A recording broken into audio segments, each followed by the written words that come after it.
15 minutes of fame. 35-year-old Rachel Wardle from Lincolnshire has described herself as a stay-at-home mum.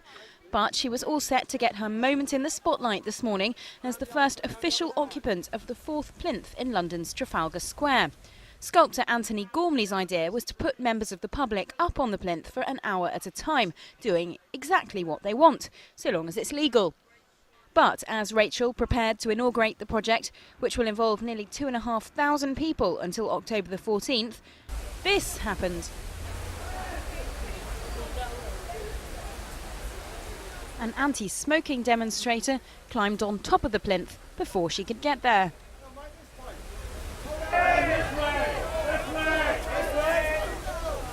The whole idea of this is one person, 1 hour, one at a time.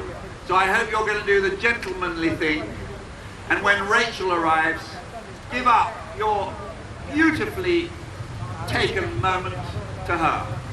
Stuart Holmes, an anti-smoking protester from Manchester, did indeed come down from the plinth and give Rachel her turn.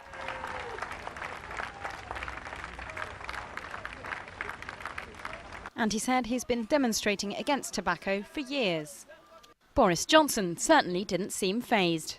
I want to begin by congratulating the organisers and Anthony Gormley on their fantastic improvisation this morning in persuading this man to show us what this is all about by ascending the plinth in that brilliantly impromptu way that he has.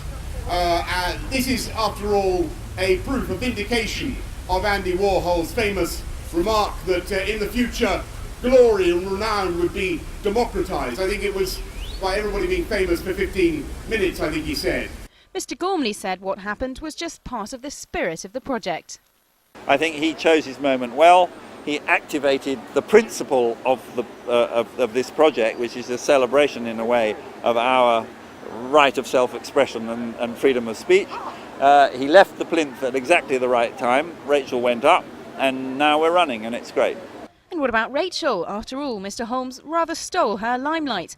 But she said she was concentrating on getting on with the job. No, I think I was focused on how big is it, and this is my first look at the plinth, so no, I knew he was coming off, so it wasn't so... I love the idea of it being, I think as Anthony, I couldn't hear all of his speech at the beginning, but I think even he was saying there, it's about representing society as it is now, and I wanted ordinary mums, housewives, to have the chance to be involved. I didn't want it to just be people who were very, very interested in the arts. I wanted it to hopefully try and reflect a broad spectrum and people who weren't going to perform and weren't there with another agenda.